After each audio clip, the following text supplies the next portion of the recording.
नमस्कार, traders diary में आपका स्वागत है। आपके साथ मैं हूं वरुण दुबे और मेरे साथ आज ट्रेडर्स डायरी खेलने वाले हैं आशीष चतुर्वेदी एक दिन की छुट्टी के बाद। लेकिन शो शुरू करने के पहले एक बात देख लेते हैं कि ग्लोबल संकेत कैसे हैं। एसजीएक्स निफ्टी फ्लैट है तो इसको आप मत ही देखिएगा तो अच्छा है, क्योंकि जैसे ही निफ्टी खुलेगा ये भी हरे निशान में पहुँच जाएगा। बाकी मार्केट्स अगर आप देखेंगे तो यूएस के मार्केट्स डाउ जोन्स 500-600 पॉइंट की उछाल दिखाया कल रात को। नैस्डैक में 155 पॉइंट के आसपास का उछाल देखने मिला। वहीं एस&पी में अगर आप देखेंगे तो करीब 1-1.25% के आसपास की तेज़ी देखने मिली। तो वहाँ से संकेत तो काफ़ी अच्छे हैं। सुबह सुबह हैंग सेंग संघाई थोड़े बहुत लाल निशान में कारोबार कर रहा है। देखना होगा इसका किस हद तक इम्पैक्ट देखने मिल रहा है। नो डाउट थोड़ी बहुत प्रॉफिट बुकिंग मुझे नज़र आ रही है, इससे ज़्यादा कुछ नहीं है। निके देखिए छुट्टियों के बाद खुला तो एकाएक इनको झटका लगा, 500 पॉइंट के आसपास का उछाल दिखा रहा है। डाउ फ्यूचर्स ऑलमोस्ट फ्लैट कारोबार कर रहा है, तो यहाँ से भी कोई बहुत बड़ी चिंता की बात नहीं है। तो ग्लोबल क्यूज़ वैसे तो मिक्स है, ओवरनाइट क्यूज़ अच्छे थे। सुबह सुबह थोड़े बहुत आपको लाल निशान में देखने मिल रहे हैं, लेकिन जैसे कि मैं कह रहा हूँ, जब अगर ग्लोबली आपको कोई चिंता नहीं है तो हम अपने मोमेंटम पे चलते हैं और हो सकता है कि फिर से आपको एक मोमेंटम जो है वो भारतीय बाजारों में देखने मिले और इस मोमेंटम के चलते आज फिर से आपको तेज़ी देखने मिल सकती है। तो एक अच्छे क्यूज़ है और इन क्यूज़ के चलते आपको अच्छी खासी तेज़ी जो है आज के ट्रेडिंग सेशन में देखने मिलेगी। कल भी देखिए हमने आपको काफ़ी सारे आइडियाज़ बताए थे जहाँ पे आपने काफ़ी दमदार कमाई की। बजाज फिनसर्व आपको बताया गया था इसी शो में 5% के आसपास की तेज़ी उस काउंटर में देखने मिली। Sarda energy, Canfin homes, ONGC, DCW, Raymond आपको कल जो एक्सक्लूसिव खबर दी थी उसका इम्पैक्ट इस काउंटर पे देखने मिला। और देखिए इस काउंटर में भी करीब 2.5-3% के आसपास के गेंस कल के ट्रेडिंग सेशन में देखने मिले। जुबिलेंट, इंग्रेविया, टिम्पलेट, ये तमाम वो काउंटर्स है जिनमें आपने कल दमदार कमाई की है। और आज भी हम आपके लिए ऐसे ही 10 दमदार 20 इनफैक्ट 10 मेरे और 10 आशीष के 20 दमदार ट्रेडिंग आइडियाज़ लेके आए हैं जहां पे आप दमदार कमाई कर सकते हैं। मेरे तरफ से तो सारे के सारे खरीदारी के कॉल्स है, क्योंकि काफ़ी सारी खबरें हैं, न्यूज़ पैक दिन है वैसे भी और मोमेंटम भी अच्छा है, तो बेचने की बात तो कर ही नहीं सकते। आशीष, आप कैसे देख रहे हैं, आपकी रणनीति क्या है? पर उन बात करते करते आप देखिए एसजीएक्स निफ्टी जो है हरे निशान में लौट गया और आप कह भी रहे थे कि बाजार खुलने के समय जब आप देखें तो 9.15 के आसपास एसजीएक्स निफ्टी आपको रिकवरी भी दिखा देगा। संकेत बहुत बढ़िया है। चार्ट्स पर जिस प्रकार का मोमेंटम बना हुआ है निफ्टी बैंक, सेंसेक्स, तीनों इंडाइसेस पर अगर आप देखें तो जोरदार तेजी देखने को मिल रही है। काफी बढ़िया क्यूज है। मेरी लिस्ट में भी स्वाभाविक है कि सारे स्टॉक जो है खरीदारी के होंगे। बिकवाली वाले स्टॉक्स पर फिलहाल कन्विक्शन नहीं है, लेकिन आज की जो लिस्ट मेरी बनी है ना, इसमें खास बात मैं देख रहा हूँ कि जो कैश कैटेगरी वाले स्टॉक्स होते हैं ना, नॉन एफएनओ, उनकी संख्या कम है। जो मेन स्ट्रीम स्टॉक्स हैं वो आज मेरी लिस्ट में कहीं ज्यादा दिखते हुए नजर आ रहे हैं। और एक और बात कि निफ्टी रियलिटी में क्या हो गया, देखिए वरुण कल मैं था नहीं, लेकिन कंटिन्यूस लगातार 3 दिन से जिस प्रकार का मोमेंटम देखने को मिल रहा है, मुझे बहुत खुशी होती है बताने के लिए कि हमने बहुत राइट समय पर आइडेंटिफाई की थी इस टीम को। मुझे याद आता है कि निफ्टी रियलिटी में जब पहली बार 11 साल के स्तर के ऊपर ब्रेकआउट देखने को मिला था, तो ट्रेडर्स डायरी में शायद ही कोई ऐसा रियलिटी स्टॉक होगा जो हमने रिकमेंड नहीं किया। गोदरेज प्रॉपर्टीज ले लीजिए, शोभा, पूर्वांकरा, आपका रियलिटी स्पेस की जितनी भी एंसिलरी कंपनीज है वहां पर भी अगर आप देखें तो खरीदारी की राय थी और जोरदार तेजी, बढ़िया उछाल देखने को मिला है। एक महीने के अंदर ही अंदर अगर आप देखें तो साल भर के टारगेट जो है अचीव होते हुए नजर आए। लेकिन इन स्टॉक्स में जो है ना अभी मोमेंटम पिकअप हुआ है, तो जिनका एपेटाइट है उन्हें रखना चाहिए श्योरली, और आगे बड़े मल्टी बैगर रिटर्न्स तक के लिए आपको इन्हें होल्ड करना चाहिए। काफी खुशी होती है। वरुण, आप कैसे देख रहे हैं कि पूरे रियलिटी स्पेस में क्या करना चाहिए अब, क्योंकि तेजी इतनी ज्यादा आ चुकी है? नहीं, डेफिनेटली आशीष, ये तो अभी ट्रेलर था, पिक्चर अभी बाकी है। इन स्टॉक्स में काफ़ी और तेज़ी आपको देखने मिलेगी, क्योंकि अभी तो इस पूरे सेक्टर में पिकअप होना शुरू हुआ है। आपने देखा एक ही दिन में गोदरेज प्रॉपर्टीज़ कैसे 600 करोड़ के आसपास की जो सेल्स है वो इन्होंने कर दी, तो उसका इम्पैक्ट एक्चुअली देखने मिला। और जिस तरह से अब देखिए आप, जिस तरह से जो स्टैम्प ड्यूटी कट की जा रही है सरकारों की तरफ से कहीं ना कहीं रियल एस्टेट को और पुश देने के लिए, उसका इम्पैक्ट भी जो अक्रॉस रियल एस्टेट सेक्टर देखने मिला है। हो सकता है कि इक्का दुक्का दिन आपको कहीं मुनाफा वसूली देखने मिल जाएगी, लेकिन जो पिकअप इस सेक्टर में हुआ है ना वो लाजवाब है। और शायद आने वाले कुछ महीनों तक ये पिकअप जो है ऐसे ही चलता रहेगा। इनफैक्ट आशीष, अब तो लोग ये बात करने लगे हैं कि सही में घर लें या रियल्टी स्टॉक्स ले लें, वहाँ शायद ज़्यादा जल्दी आपका पैसा बन जाएगा।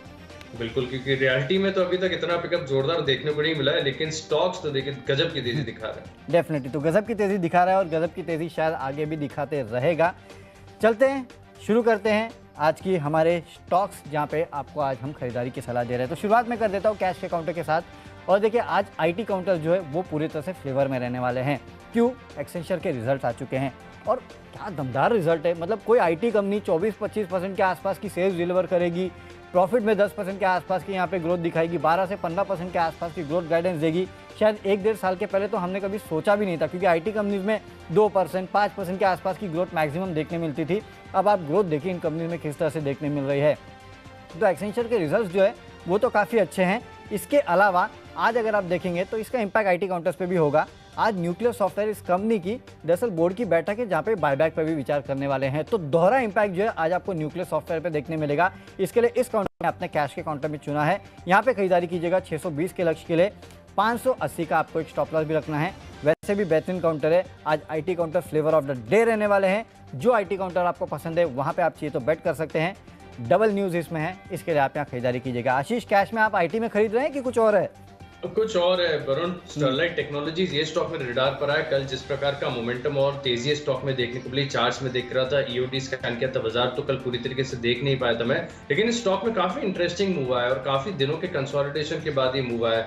तो मैं मान रहा हूँ कि बहुत जल्दी ये मोमेंटम रुकेगा नहीं और इनफैक्ट यहाँ से जो तेजी है और कंटिन्यू आपको नजर आती हुई दिखेगी। 280 के आसपास की क्लोजिंग है। 300 रुपए तक इंट्राडे का मूव आना थोड़ा सा मुश्किल लग रहा है, लेकिन तेजी तो जरूर होगी। वैसे भी बाजार का जो मूड माहौल है वो सपोर्टिव नजर आ रहा है, तो इसको ना 3 से 4 दिनों के लिए आप अपनी जो लिस्ट में इसे शामिल करके चल सकते हैं। 300 रुपए तक बहुत जल्दी स्टॉक जा सकता है और एक बार 300 पार कर गया तो और भी चार्ट्स पर आपको ब्रेकआउट नजर आएंगे।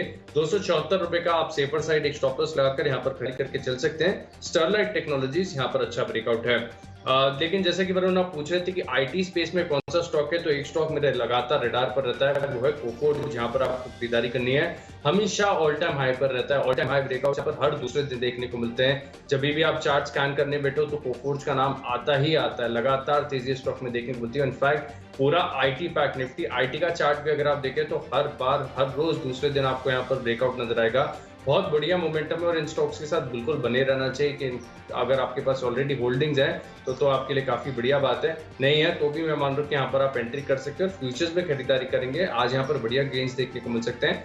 कोफोर्ज लिमिटेड का फ्यूचर्स 5,785 रुपए का लक्ष्य होगा। 5,590 रुपए का लगाना है स्टॉप लॉस। चलिए, तो फाइनली एक आईटी कंपनी जो है वो आशीष के रडार पे आ चुकी है और वो है Coforge mid cap IT company, जहाँ पे आपको खरीदारी करना है।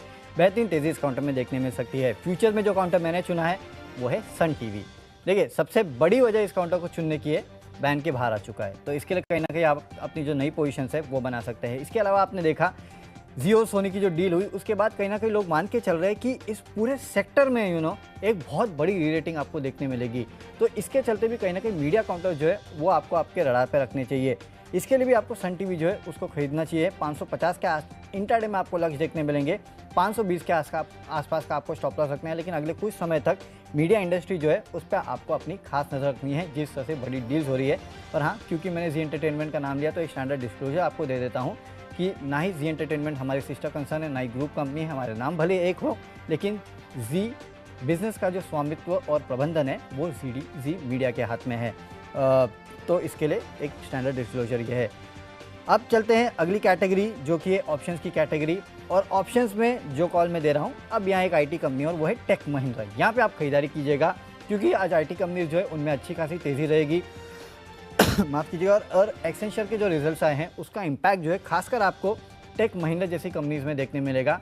ऑलमोस्ट सिमिलर बिजनेस है। इसके लिए कहीं ना कहीं 1520 का जो कॉल ऑप्शन है उसको आप खरीद के चलेगा। 48 के आसपास के लक्ष्य देखने मिलेंगे। 35 का आपको स्टॉप लॉस रखना है। IT companies flavour of the day रहने वाली है, इसके लिए यहाँ खरीदारी करके चलेगा। आशीष, ऑप्शंस में क्या खरीदना है? बिल्कुल निश्चित है कि वरुण आपने बताया कि आईटी स्टॉक जो ना, इनफैक्ट पूरा आईटी सेक्टर आज आपको फ्लेवर में नजर आएगा। सबसे ज्यादा तेजी आज यहीं देखने को मिल सकती है। मेरे पास एक और स्टॉक है आईटी स्पेस का, मैं आपको अंत में बताऊंगा, लेकिन इससे पहले मैं आपको अपने ऑप्शंस का कॉल बता देता हूँ। ऑप्शन में ट्रेड करने के लिए मुझे पसंद आता है हमेशा से रिलायंस इंडस्ट्रीज। इसके पीछे का कारण है कि इसका लॉट साइज देखिए 250 का है। दूसरी बात की लिक्विडिटी इसमें उतनी ही है जितनी आपको इंडाइसेस में देखने को मिलती है। निफ्टी बैंक में ऑप्शंस ट्रेड करें तो सिमिलर लिक्विडिटी आपको रिलायंस में नजर आएगी। 250 का लॉट साइज है तो ये भी बढ़िया है, क्योंकि बाकी सबका लॉट साइज अगर आप देखें तो स्टॉक्स का बहुत बड़ा है। अगर आपके 1-1.5 रुपए भी अगेंस्ट चले जाते हैं तो बड़ा नुकसान हो जाता है। तो 250 रुपए का लॉट साइज है, बहुत ही कंफर्टेबल है, यहाँ पर खरीदारी करनी चाहिए। और इसके पीछे का टेक्निकल तर्क आपको बता देता हूँ। जिस प्रकार के कंसोलिडेशन के बाद बहुत ही साइडवेज और म्यूटेड एक्शन आपको रिलायंस इंडस्ट्रीज की तरफ से एक लंबे समय तक देखने को मिला था। बाजार की एक रैली में इसने बिल्कुल पार्टिसिपेट नहीं किया, लेकिन इसके बाद अगर आप देखें तो ब्रेकआउट आया। अब ये स्टॉक लगातार ऊपर जा रहा है, हालांकि दिन में 2-2.5% भी रिलायंस के लिए चलना काफी बड़ी बात होती है, और कल ही यहाँ से देखें तो इंडेक्स को काफी बढ़िया कॉन्ट्रीब्यूशन आते हुए नजर आया। लेकिन आज भी अगर आप देखें तो बाजार में तेजी का मूड माहौल रहेगा। ऐसे में स्वाभाविक है कि हो सकता है कि रिलायंस इंडस्ट्रीज की तरफ से भी आपको बढ़िया पार्टिसिपेशन देखने को मिले और अच्छी तेजी देखने को मिले। तो इन दो मनी यहाँ पर कॉल ऑप्शन खरीदेंगे, क्योंकि मैं सजेस्ट कर रहा हूँ कि यहाँ पर आपको थोड़ी और तेजी देखने को मिल सकती है। तो जिनका रिस्क एपेटाइट है, जो ऑप्शंस को होल्ड करना जानते हैं, वो ऊपर की तरफ का एक कॉल ऑप्शन बेच सकते हैं ताकि आपका एक बुल कॉल स्प्रेड बन जाए। तो इसके लिए आपका जो एंट्री वाला कॉल होगा उसमें आपको इन दो में नहीं रहना चाहिए ताकि आपको डेल्टा ज्यादा मिले। तो 2480 रुपए का जो कॉल ऑप्शन है यहाँ पर आपको खरीदारी करनी है, और मैं कोई ज्यादा बड़ी तेजी की उम्मीद नहीं लगा रहा हूँ। मैं मान रहा हूँ कि 20-25 रुपए भी आपको दिन के दौरान रिलायंस इंडस्ट्रीज में मिल गए तो आपको ठीक ठाक मुनाफा यहाँ पर देखने को मिलेगा। तो 47.70 ये जो नेकेड के जो टारगेट्स हैं वो मैं आपको बता रहा हूँ। 47.70 का लगाना है टारगेट। स्टॉप लॉस रहेगा 32 का, स्टॉप लॉस थोड़ा सा दूर का लगाएंगे, लेकिन अच्छी तेजी बढ़िया रुझान यहाँ पर देखने को मिल सकता है। रिलायंस इंडस्ट्रीज के कॉल ऑप्शन में आप खरीदारी करके चल सकते हैं।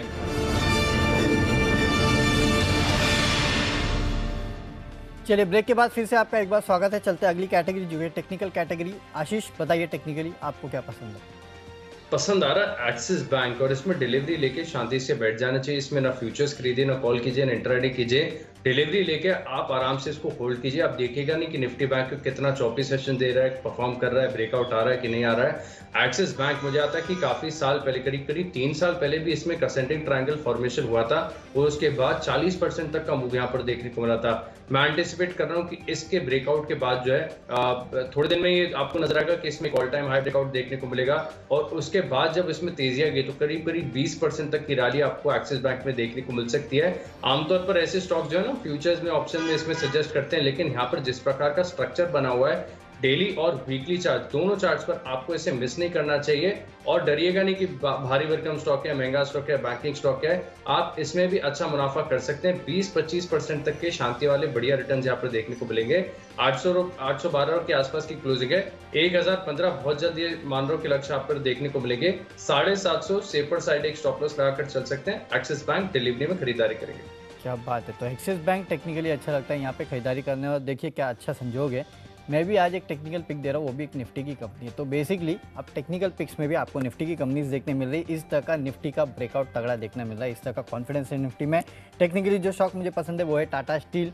2 दिनों पहले जिस तरह से गिरावट हुई थी 10% की, उसके बाद एक बेहतरीन रिबाउंड जो है इस क्वांटम में देखने मिला है, लेकिन मुझे लगता है अभी भी रिवर्सल पूरा नहीं हुआ है। अगर आप ग्लोबली देखेंगे तो अक्रॉस ग्लोब जो जितनी भी कीमतें हैं कमोडिटीज़ की, उसमें अच्छी खासी तेज़ी देखने मिल रही है। जो हैंगओवर्स थे खासकर चाइना में रियल एस्टेट मार्केट का और यूएस में जो फेडरल रिजर्व के पॉलिसी का, वो सब अब पीछे छूट चुका है। और 2 दिन से जिस हिसाब से टाटा स्टील चल रहा है ना, मुझे लगता है तेज़ी जो है आगे भी जारी रह सकती है। इनफैक्ट कुछ न्यूज़ तो ये भी है कि ओडिशा में इस कंपनी ने एक आयरन और माइन जो है उसको जीत लिया है, उसके लिए हाईएस्ट बोली लगाई है।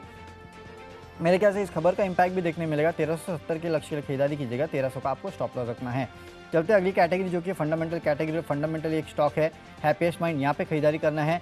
जिस तरह से एक्सेंचर के रिजल्ट्स आए, मेरे ख्याल से उसका इम्पैक्ट जो आपको हैप्पीएस्ट माइंड पे भी देखने मिलेगा। यहाँ पे आज खरीदारी कीजिएगा 1500 के लक्ष्य ले, 1400 का आपको स्टॉप लॉस रखना है। तो और एक आईटी काउंटर्स मेरे टीम में। आशीष आपकी बारी, फंडामेंटल पे। तो ये फंडा पिक में पसंद आ रहा है शीला फोम। कल के सत्र में पहली बात तो मैं बता दूं कि जितने भी स्टॉक्स होते हैं ना मेरे वरुण, वो टेक्निकली स्कैन तो होती हैं। जब तक उनमें टेक्निकल कंफर्मेशन नहीं आता तब तक मैं अपनी लिस्ट में शामिल नहीं करता हूं। शीला फोम सभी जानते हैं कि स्टॉक बहुत बढ़िया है, जिस प्रकार के कंपनी के फंडामेंटल्स है, होल्ड है। अगर आप देखें तो 2 जो बैटरीज बनाती है कंपनी, और 2 बढ़िया ब्रांड्स हैं इनके पास, स्लीप वेल और फेदर फोम। ये दोनों इनकी ब्रांड रिकॉल वैल्यू काफी स्ट्रॉन्ग है। सभी समझ जाते हैं कि इनकी प्रेजेंस कितनी बढ़िया। हम एडवर्टाइजमेंट भी इनका देखते हैं, बिक्री भी जबरदस्त होती है इनकी, क्योंकि पिछले साल 3 से 5 साल का अगर आप सेल्स और पैट का कैगर देखें तो काफी बढ़िया ग्रोथ यहाँ पर देखने को मिली, और इनफैक्ट आगे भी बढ़िया ग्रोथ देखने को मिलेगी। लेकिन टेक्निकल स्ट्रक्चर जो एक ब्रेकआउट को इंडिकेट कर रहा है। कल के सत्र में बड़ा मूव आया था डेली चार्ट्स पर भी और वीकली चार्ट्स पर भी। तो ऐसे में आप यहाँ पर 3 महीने का व्यू बनाकर खरीदारी करके चल सकते हैं। ₹3000 का लक्ष्य है। हालांकि 3 महीने से पहले आपको ये तेजी देखने को मिलेगी। शीला फोम फंडामेंटल पिक है मेरी तरफ से। चलिए लिस्ट को आगे बढ़ाते हैं। अगली हमारी कैटेगरी है आईपीएल स्टॉक यानी निवेश के लिहाज से, और निवेश के लिहाज से मुझे लगातार हर बार हमेशा पसंद आया है एल&टी। यहाँ पर आपको खरीदारी करनी चाहिए। वरुण देखिए, इंफ्रास्ट्रक्चर भारत में अगर आप देखें तो अभी भी बहुत लैग कर रहा है, लेकिन आप देखें जिस प्रकार से इंफ्रास्ट्रक्चर के ऊपर सरकार का फोकस है, लगातार यहाँ पर चीजें बढ़ रही हैं। और एक और चीज मुझे ध्यान में आती है कि एक सेइंग है कि अमेरिका ने सड़कें बनाई कि सड़कों ने अमेरिका को बनाया। एक बड़ा सवाल है, इतनी पावर होती है इंफ्रास्ट्रक्चर में, और इंफ्रास्ट्रक्चर की स्टोरी को लीड कर रहा है एल&टी। ये बहुत जायंट है, ये आप जितना सोच नहीं सकते उससे ज्यादा इसका बड़ा स्केल है। और टेक्निकल चार्ज पर भी अगर आप देखें तो बहुत ही ब्यूटीफुल ब्रेकआउट यहाँ पर देखने को मिला है। 12 महीने का व्यू बनाकर बहुत ही अच्छा है, क्योंकि ऐसे टाइम पर आप देखिए जब बाजार ऑल टाइम हाई पर चल रहा है तो खरीदारी करने में ज्यादा कंफर्ट नहीं आता, लेकिन इस स्टॉक में अभी भी बहुत कंफर्ट है, बहुत वैल्यू है। ₹2200 का लक्ष्य होगा, एल&टी में खरीदारी करेंगे। सही है आशीष, एल&टी यहाँ पे आपको खरीदारी करनी है। और सही बताया आपने कि सड़कों ने अमेरिका को बनाया, कि अमेरिका ने सड़कों को बनाया, लेकिन सड़कें अगर बनेगी तो जाहिर सी बात है उन पर गाड़ियाँ भी दौड़ेगी। इसके लिए एक ऐसे ही ऑटो स्पेस की कंपनी अशोक लेलैंड, ये मुझे पसंद आती है और यहाँ पे आपको खरीदारी करना है। अगर आप सोचोगे कि all of a sudden auto companies में मैं क्यों बुलिश हो चुका हूँ, तो ऑटो कंपनीज में अगर आप देखेंगे तो पैसेंजर व्हीकल्स की जो कंपनियां हैं उसमें अच्छी खासी तेज़ी वैसे ही देखने मिली है, लेकिन कमर्शियल व्हीकल स्पेस में अभी तक उस तक का मोमेंटम नहीं देखने मिला है, और एटलीस्ट स्टॉक्स में तो देखने नहीं मिला है। आप सोचिए, हम लगातार ओपन अप थीम की बात करते हैं, अगर ओपन अप होगा तो टूरिज्म चलेगा, जाहिर सी बात है उसका इम्पैक्ट जो है वो भी कमर्शियल व्हीकल्स पे देखने मिलेगा। अगर ओपन अप होंगी तो आप ये सोचिए स्कूल्स खुलेंगे तो उसका इम्पैक्ट भी अशोक लेलैंड जैसी कंपनीज पे देखने मिलेगा, क्योंकि इनका काफ़ी बड़ा एक्सपोजर जो है वो स्कूल्स पे भी है। आप ये सोचिए ओपन अप अगर होगा तो पिछले 1.5-2 सालों में कितनी ग्राम पंचायत या फिर कितने जितने भी सरकारी कंपनियां हैं उन्होंने ऑर्डर दिए, किसी ने ज़्यादा ऑर्डर्स दिए नहीं है। तो अब वो ऑर्डरिंग जो है वो वापस शुरू होगी, और जिन लेवल्स पे अशोक लेलैंड ट्रेड कर रहा है ना 128 के आसपास का, मेरे ख्याल से काफ़ी लुक्रेटिव लेवल है किसी भी कमर्शियल व्हीकल कंपनी के लिए। यहाँ पे आप खरीदारी करके चलेगा, थोड़ा पेशेंटली आपको वेट करना है, क्योंकि ये सब दिखने में शायद आपको थोड़ा टाइम लगेगा। आने वाले कुछ महीनों में आप देखेंगे कि ऑर्डर्स मिलना शुरू हो चुके हैं, भले वो किसी ग्राम पंचायत से हो, भले वो किसी स्कूल से हो, भले वो किसी टूरिज्म सेक्टर को रिलेटेड हो, ऑर्डर्स मिलेंगे, इतना पक्का है। तो उसका इम्पैक्ट आपको देखने मिलेगा। इसके लिए अशोक लेलैंड को अपने नज़र पे रखिएगा, कब ये 170 पहुंच जाएगा ना आपको पता नहीं चलेगा। इसके लिए अपने पोर्टफोलियो में इस काउंटर को रखिएगा, बेहतरीन काउंटर है। चलते अगली कैटेगरी जो कि है न्यूज़ के दम पर, और न्यूज़ के दम पर मुझे एक स्टॉक पसंद आता है, वो है द्वारिकेश शुगर। इनफैक्ट जितने शुगर स्टॉक्स है ना आज उनमें आपको भरपूर तेज़ी देखने मिल सकती है। द्वारिकेश शुगर में खरीदारी कीजिएगा 72 के लक्ष्य के लिए। दरअसल हमारी एक्सक्लूसिव खबर है कि ओएमसीज को करीब 100 करोड़ लीटर के आसपास के इथेनॉल जो है वो सप्लाई करने पड़ सकती है अगले 2 महीने के आसपास में। तो शुगर कंपनी जो है उनके लिए बहुत बड़ा सप्लाई जो है वो इथेनॉल का शुगर कंपनीज को करना है, ओएमसीज को। तो इसका इम्पैक्ट जो है अक्रॉस आपको शुगर कंपनी आज देखने मिलेगा। जो शुगर कंपनी आपको पसंद आती है खरीदेगा। द्वारिकेश शुगर मुझे इन लेवल्स पे काफ़ी अच्छी लगती है, 72 के लक्ष्य की खरीदारी कीजिएगा। 67.5 का आपको स्टॉप लॉस भी रखना है। आशीष, खबरों के दम पे क्या पसंद है? खबरों के दम पर पसंद है वेंकीज, और खबर से ज्यादा यहाँ पर एक इम्पैक्ट का असर देखने को मिलेगा। जिस प्रकार से सोयाबीन के फ्यूचर्स में आप देखिए थोड़ी सी गिरावट आई है, और माना जा रहा है कि आगे भी आपको एक करेक्शन देखने को मिलेगा, तो इसका एक असर पॉजिटिव तौर पर देखने को मिल सकता है। तो 3140 के लक्ष्य आप वेंकीज में खरीदारी करेंगे, और 2900 का लगाना है आपको स्टॉप लॉस। तो चलिए ब्रेक के बाद आपका स्वागत है। चलते हैं आखिरी कैटेगरी जो कि है माई चॉइस की कैटेगरी, और इसमें सबसे पहले आदित्य बिरला कैपिटल। यहाँ पे आपको खरीदारी करना है, क्योंकि इस कंपनी के एएमसी का जो ओएफएस इनफैक्ट आईपीओ जो आ रहा है उसका इम्पैक्ट जो है आपको इस काउंटर पे देखने मिलेगा। 118 के लक्ष्य की खरीदारी कीजिएगा, 110 का आपको स्टॉप लॉस रखना है। शुगर की जो हमने आपको स्टोरी बताई इथेनॉल की, उसका इम्पैक्ट आज प्राज इंडस्ट्रीज पे भी देखने मिलेगा। इसके लिए प्राज इंडस्ट्रीज में भी आपको खरीदारी करना है। 350 के लेवल इंट्राडे में देखने मिल सकते हैं, 330 का आपको स्टॉप लॉस रखते हैं। और सबसे आखिरी में जो सोयाबीन की कहानी है कि वहाँ पे दाम घट रहे हैं, उसका इम्पैक्ट जो है गोदरेज एग्रोवेट पे भी देखने मिलेगा। 670 के लक्ष्य के लिए आप यहाँ खरीदारी कर सकते हैं, 635 का आपको स्टॉप लॉस रखना है। चलिए माई चॉइस में मेरे पास तीनों स्टॉक जो है वायदा बाजार के। सबसे पहला अल्केम लैब्स, यहाँ पर आप खरीदारी करनी है। पिछले कुछ दिनों में आप देखें तो बढ़िया इंटरेस्टिंग मूव है, लेकिन तेजी अभी भी बाकी है। 4088 का लक्ष्य होगा, 3920 का लगाएंगे आप स्टॉप लॉस। अगला स्टॉक मेरे लिस्ट में डिविस लैब्स, यहाँ पर भी अगर आप देखें तो ऑल टाइम हाई लेवल्स के आसपास जो है एक ब्रेकआउट देखने को मिला है, तो बहुत जल्दी 5330 के पार जाएगा। 5156 का लगाना है स्टॉप लॉस। और आखिरी स्टॉक है मेरी लिस्ट में आईटी स्टॉक, आईटी दिग्गज इन्फोसिस। जैसा कि मैं आपको शुरुआत में बता रहा था और उन्होंने आपको एक्सप्लेन भी किया कि एक्सेंचर के नतीजे जिस प्रकार के हैं, इसका एक पूरा बेनिफिट पूरे सेक्टर पर देखने को मिलेगा। 1790 का लक्ष्य होगा, 1720 का लगाएंगे आप स्टॉप लॉस। चलिए, तो स्टॉक्स की सूची पूरी हो चुकी है, फटाफट कर लेते हैं एक बार रिकैप। तो कैश का काउंटर जो मुझे पसंद है वो है न्यूक्लियस सॉफ्टवेयर। फ्यूचर्स में सन टीवी में खरीदारी करना है। ऑप्शंस में टेक महिंद्रा का 1520 का कॉल ऑप्शन खरीदेगा। टेक्निकली टाटा स्टील बेहतर लगता है। फंडामेंटली हैप्पीएस्ट माइंड में खरीदारी करना है। आज का आईपीएल स्टॉक है अशोक लेलैंड। अगले 6 महीनों में 170 के लक्ष्य दिखा सकता है। खबरों के चलते पूरा शुगर स्पेस जो है वो आज फोकस में रहने वाला है। द्वारिके शुगर में खरीदारी कीजिएगा। माई चॉइस में एबी कैपिटल, प्राज इंडस्ट्रीज और गोदरेज एग्रोवेट में करनी है खरीदारी। और आज का मेरा बेस्ट पिक है द्वारिके शुगर इंडस्ट्री को लेकर जो हमने आपको एक्सक्लूसिव खबर दी, उसका इम्पैक्ट पूरे शुगर स्पेस में होने वाला है। इसके लिए मुझे द्वारिके शुगर अच्छा लगता है। यहाँ पे आपको खरीदारी करना है 72 के लक्ष्य। तो चलिए कि आज का स्टॉक है स्टरलाइट टेक्नोलॉजीज। कोफोर्स के फ्यूचर्स में खरीदारी करनी है। रिलायंस इंडस्ट्रीज 2480 रुपए का कॉल ऑप्शन खरीदेंगे और टेक्निकली असेंडिंग ट्रायंगल ब्रेकआउट है एक्सिस बैंक में। यहाँ पर 1015 रुपए का लक्ष्य होगा। फंडामेंटली बेहतरीन कंपनी शीला फोम और निवेश के लिहाज से आईपीएल स्टॉक है एल&टी। बहुत ही ब्यूटीफुल ब्रेकआउट यहाँ पर देखने को मिला। 2200 रुपए का लक्ष्य होगा। और सोयाबीन में जो गिरावट आई है इसका असर आपको देखने को मिलेगा। वेंकीज में, एल्केम लैब्स और डिविस लैब्स में खरीदारी करेंगे। दिन के दौरान तेजी आएगी। इन्फोसिस में 1790 रुपए का लक्ष्य होगा। इन 10 स्टॉक्स में मेरा कन्विक्शन सबसे ज्यादा है। आईपीएल स्टॉक निवेश के लिहाज से एल&टी फंडामेंटल्स भी बेहतरीन है और चार्ट्स पर बहुत ही ब्यूटीफुल ब्रेकआउट देखने को मिला है। 2200 रुपए के लक्ष्य आप इस स्टॉक में निवेश करेंगे। ओके, तो आशीष का एल&टी फेवरेट पिक है 2200 के लक्ष्य लिए। आशीष, मुझे तो लगा था वेंकीज आपका फेवरेट पिक होगा। नहीं वरुण, एल&टी पर ज्यादा कन्विक्शन है। लंबी अवधि में यहाँ पर कमाल देखने को मिल सकता है डेफिनेटली, लेकिन जिस तरह से अंडे और जो पोल्ट्री फीड पे आपकी पकड़ है और जिस तरह से सोयाबीन की कीमतें गिर रही है, तो उसका इम्पैक्ट मेरे ख्याल से ज़्यादा वेंकीज पे होता हुआ दिखाई दे सकता है। और इसके लिए मुझे लगा था कि आज वेंकीज आपकी शायद टॉप पिक हो सकती है, लेकिन ठीक है, एल&टी ये भी खराब स्टॉक नहीं है, बहुत ही बेहतरीन स्टॉक है और अच्छे खासे रिटर्न्स आपको दिखा सकता है। चलिए शेयर बाजार लाइव शुरू करेंगे, उसके पहले एक बार देख लेते हैं कि एसजेएक्स निफ्टी कहाँ ट्रेड कर रहा है। 17,850 के आसपास ट्रेड कर रहा है। करीब 20-21 पॉइंट के आसपास की तेजी जो है अब आपको देखने मिल रही है। जब हमने शो शुरू किया था तब एसजेएक्स निफ्टी जो है वो फ्लैट था। शंघाई भी अगर आप देखेंगे तो हरे निशान में आ चुका है। हैंगसेंग में भी जो लाल निशान में था वो ऑलमोस्ट अब फ्लैट हो चुका है। तो जैसे जैसे हम निफ्टी खुलने की तरफ बढ़ रहे हैं वैसे वैसे सब जगह हरियाली छा रही है